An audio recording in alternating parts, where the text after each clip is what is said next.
Assalamualaikum warahmatullahi wabarakatuh. Ketemu lagi dengan saya Ramayu Atrimuni dalam channel Atridodi Official. Guys, saya kali ini berbincang-bincang obrolan santai dengan Ibu Nurleli, guru SMK Negeri 3 Kota Bengkulu, jurusan Seni Broadcasting dan Film. Nah, Bu, selama pandemi COVID-19, bagaimana pembelajaran di jurusan Seni Broadcasting dan Film? Ya, selama ini kalau khusus saya mengajar ada dua metode, melalui internet atau daring dan juga langsung atau luring. Gitu. Jadi ada dua tipe, Bu ya. Ada daring, ada luring. Kalau daring, oke, mungkin bisa secara klasikal ya.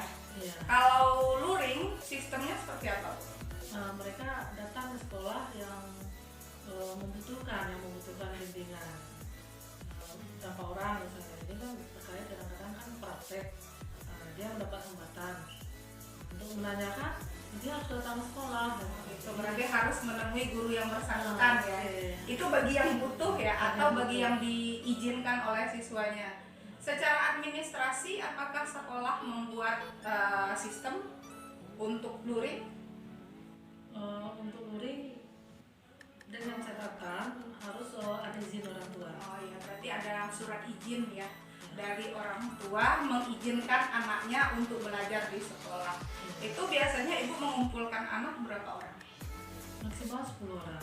Maksimal 10, berarti benar-benar berjarak, Bu ya. Iya. Puas nggak sih dengan sistem seperti itu? Ya, sebenarnya nggak puas sih ya. Soalnya seolah-olah materi kita itu nggak tersampaikan semuanya, hanya sebagian kecil yang bisa terserap oleh anak-anak. Jadi hanya sebagian kecil saja. Sebelum kita lanjut, jangan lupa like, comment, dan subscribe. Nah, jadi kepuasannya nggak dapat, Bu ya, untuk luring. Kemudian kalau dari anak-anak gimana tanggapannya, Bu? Anak-anak sebenarnya dia lebih cenderung ke sekolah ya, dibanding daring gitu. Jadi memang rasa pingin ketemu guru, pingin ketemu siswa itu jauh lebih besar ya. Kemudian kalau sistem prakteknya gimana? Ya, kemarin sempat sih kita mencoba melaksanakan bergantian, atau istilahnya shift-shiftan. Pagi jam 8, 10 orang sampai jam 9, nanti ganti lagi jam 9, 10 orang gitu. Itu pun bergantian, hari ini kelas BC1, minggu depan BC2. Nggak maksimal juga. Nggak maksimal juga ya. Berarti target dari sekolah yang akan diturunkan ini? Iya. Kebetulan Ibu mengajar di kelas? Di kelas 12 dan kelas 10. Oh, di kelas 12 dan kelas 10 ya. Kalau kelas 12 mungkin fondasinya lumayan ya. Iya. Lumayan kokoh, tapi kemarin kita pandeminya di bulan Maret ya, Bu ya. Bulan Maret berarti mereka posisinya kelas 2 ya. Kelas 2 kemudian naik kelas 3. Oh iya, masih kuat fondasi untuk kelas 12. Nah, menyikapi yang kelas 10 gimana, Bu?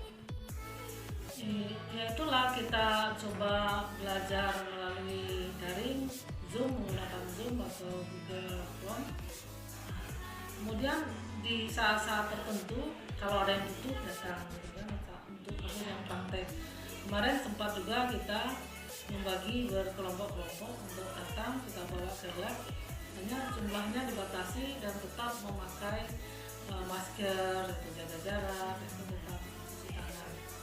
tetap cuci tangan, Bu. Jadi kalau dipersentasekan, kira-kira menurut perkiraan Ibu gitu, penyerapan siswa itu berapa persen dari biasanya luring kita normal, sekarang dengan luring kita COVID gitu? Ya maksimal, kalau menurut saya maksimal 20%. Gitu ya. tapi tidak menghentikan kegiatan pendidikan ya. Enggak ada. Tetap pendidikan tetap berlangsung. Hanya dikurangi jamnya, biasanya tatap muka kayak seni film itu kan 3 jam, ini cuma hanya 1 jam. Oh gitu ya. Ya. Kalau dari segi kerepotan guru gimana? Kalau misalkan kita normal dengan kita COVID, gurunya lebih enak COVID atau malah lebih enak tidak COVID gitu? Lebih enak tidak COVID karena repot menyiapkan bahan ajar untuk daring itu sangat luar biasa menurut saya, apalagi ujian itu kan online juga, walaupun ujian bulanan kalau dengan saya tetap online ujiannya. Jadi persiapannya yang luar biasa ya. Karena di masyarakat sebagian besar berkembang opini itu mengatakan enak dong guru gitu kan, anak di rumah, belajar di rumah. Sementara orang tua tidak tahu nih kesibukan guru di sekolah itu seperti apa. Seperti kita sekarang kan tiap hari juga sekolah kan. Iya, sama aja pulangnya tetap sore. Anak nggak ada. Menyiapkan bahan ajarnya itu kadang-kadang ya. sampai malam. Kalau saya sering menyiapkan itu malam. Malam ya. Siapkan malam, besok kalau dia ujian malam tuh dibuat soal dulu, disiapkan dulu, besok baru dikasih alamat dan tokennya. Antusias siswa gimana tuh dengan sistem yang ibu buat? Kalau untuk ujian online itu anak sebenarnya senang, cuman ada beberapa anak terkendala juga masalah sinyal yang nggak ada di rumahnya, ada bahkan ada yang nggak punya HP, jadi nggak ikut ujian mereka. Jadi ada permasalahan berarti ya. Iya. Berarti perlu disikapi oleh Menteri Pendidikan. Apakah anak dikasih bantuan HP, satu-satu, guru dikasih laptop? Mas Menteri dengar ya. Kalau ditonton oleh Mas Menteri kan, jadi guru dikasih laptop, siswa dikasih HP agar agar sampai ke pelosok negeri gitu ya. Kemudian mungkin internet itu lebih di ini kan lagi, karena sewaktu-waktu walaupun di rumah sudah ada wifi kadang itu juga sulit untuk kita mengakses ya. Kadang-kadang lemot. Jadi kita yang di daerah bermasalah di sana terutama ya. Jadi teman-teman di luar sana, ayah bunda yang mengatakan guru itu enak selama COVID itu salah besar ya. Salah besar. Karena kerepotan guru itu berkali-kali lipat. Harusnya 30 siswa bisa diajar langsung, sekarang dengan 30 siswa minimal 3 kali ya Bu ya. 3 kali minimal, bahkan bisa 4 atau 5 kali, sehingga semua anak baru bisa mampu tersampaikan materi yang harus diajarkan oleh guru tersebut. Jadi guru mengeluarkan minimal 3 kali lipat tenaga lebih besar. Sementara guru juga punya anak di rumah ya, yang dia juga harus memperhatikan anaknya, memperhatikan siswa juga. Guys, jangan lupa like, comment, dan subscribe.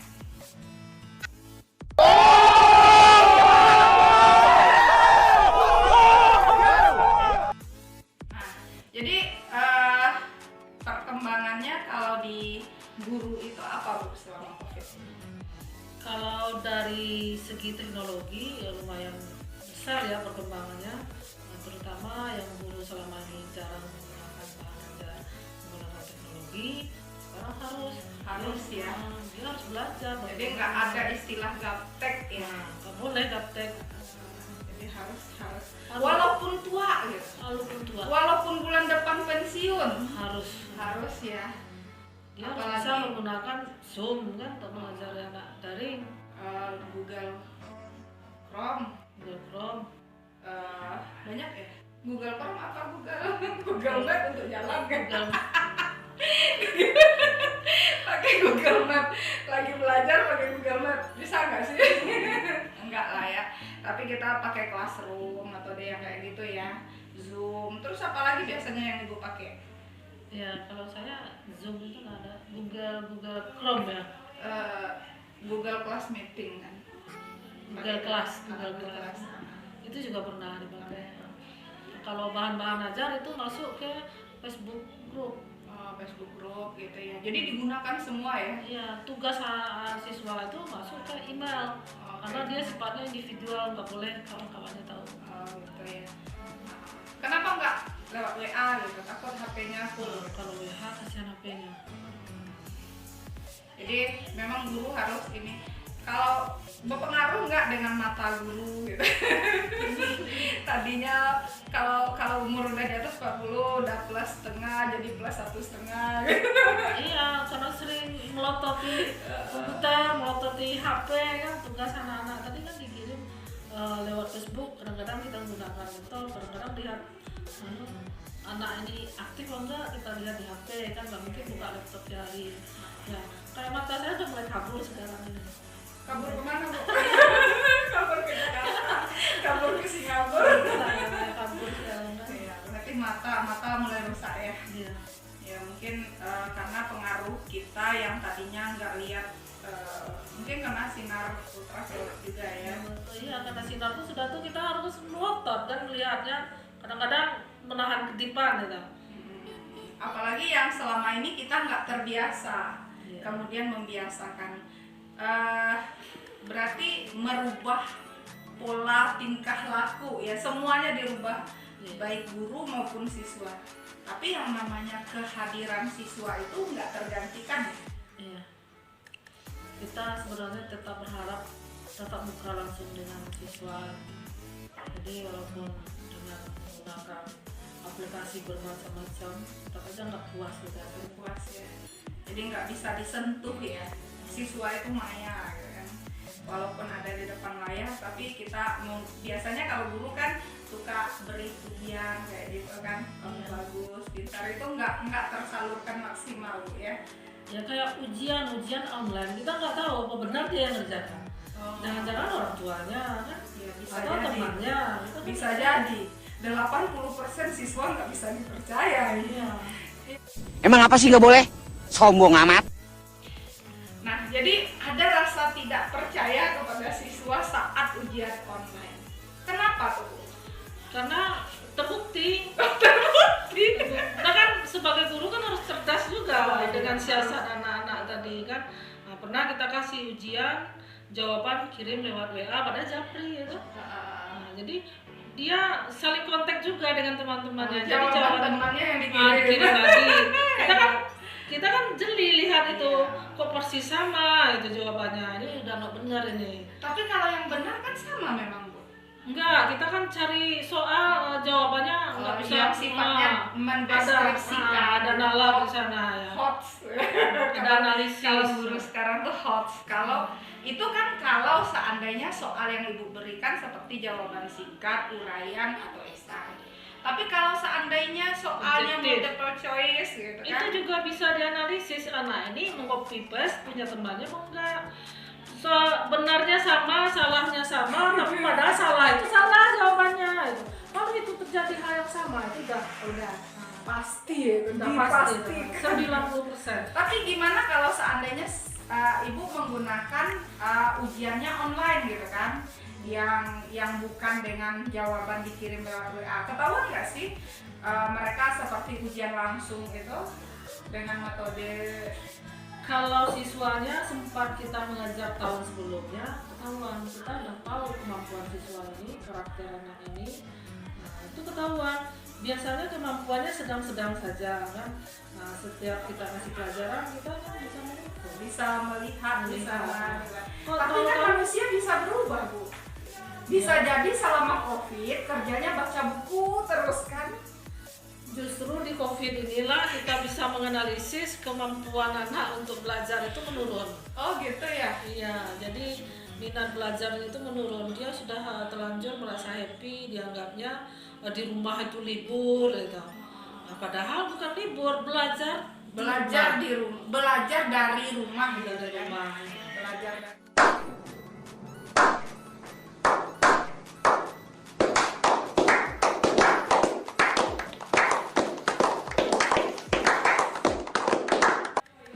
bisa dianalisa ya. Jadi guru itu sebenarnya nggak bisa dibohongi juga oleh siswa walaupun belajarnya dari rumah Bu ya. Tapi mungkin ini himbauan untuk orang tua mungkin. menyikapi COVID yang kita belum tahu nih pandemi sampai kapan. Itu apa saran ibu sebagai seorang guru untuk ayah bunda di rumah? Ya, sebagai orang tua harus kolaborasi juga dengan guru. Nah, jadi tahu informasi gimana dari sekolah, ada nggak tugas, ada nggak ujian dari sekolah. Jadi kalau orang tua itu aktif itu lebih bagus. Itu dari segi ke sekolah. Nah, dari anak juga harus diawasi, malah ekstra mengawasi anak di masa pandemi ini. Boleh membimbing anak ngerjakan tugas nggak apa-apa, tapi kalau ujian, bahkan orang tua sendiri ngaku datang ke sini, dulu nilai anak rendah, kok sekarang tiba-tiba kok berubah jadi tinggi. Iyalah kan saya yang kerjakan. Nah, kan kaget kita. Ya, dari situ mungkin itu spontanitas ya dari orang tua, pengakuan yang perlu diapresiasi. Ya, akhirnya kita ketawa sendiri, dia juga ketawa setelah sadar ya, setelah sadar kalau itu spontanitas dia ungkapkan gitu. Jadi kalau saran saya kepada orang tua, ya bimbing saat belajar, waktu ujian ya serahkan anak yang ngerjakan, bukan menolong anak kita yang ngerjakan, malah anak semakin kurang gitu, semakin kurang. Jadi kita membimbing sebelum dia ujian, atau kita duduk di sampingnya saat dia ujian. Jadi mengawasi, jadi pengawasan terhadap anak saat ujian itu lebih banyak gitu kan. Di sekolah tetap guru menggunakan server yang ada, kemudian di rumah orang tua bisa mengamati langsung. Jadi mungkin karakter, kita menanamkan karakter kejujuran kepada siswa. Dia bertanggung jawab dengan apa yang dia peroleh dan apa yang dia dapat. Terima kasih Bu Norleli sudah datang ke channel saya. Jangan kapok, jangan bosan, di lain kesempatan mungkin kita berbincang-bincang lagi. Mudah-mudahan COVID-19 cepat berlalu dan kita kembali ke sekolah, Bu ya. Guru sudah rindu ketemu siswa, siswa pun sudah rindu ketemu guru, dan gedung sekolah yang mereka banggakan ini jangan nanti tiba-tiba saat masuk nggak lihat sekolahnya, tiba-tiba sudah tamat saja, langsung wisuda. Langsung tamat, langsung perpisahan. Itu mungkin sesuatu yang aneh, tapi itulah yang sekarang kita jalankan. Kita sama-sama berdoa semoga Allah Subhanahu wa Ta'ala mengangkat semua hambatan penyakit yang ada di muka bumi dan kita semua bisa menjalankan tugas dengan aman. Itu saja guys, jangan lupa like, komen, dan subscribe. Assalamualaikum warahmatullahi wabarakatuh.